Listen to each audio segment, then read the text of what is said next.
همینطوری داشتم توی اینستا میچرخیدم که یهو با این ویدیو مواجه شدم. بریم ببینیم واقعیه یا کیکه.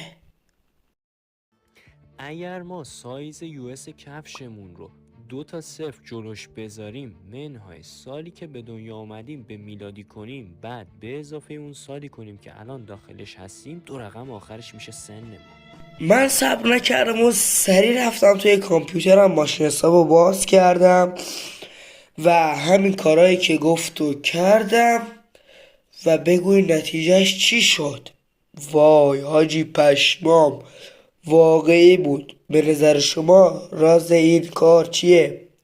لایک و کامنت یادت نره.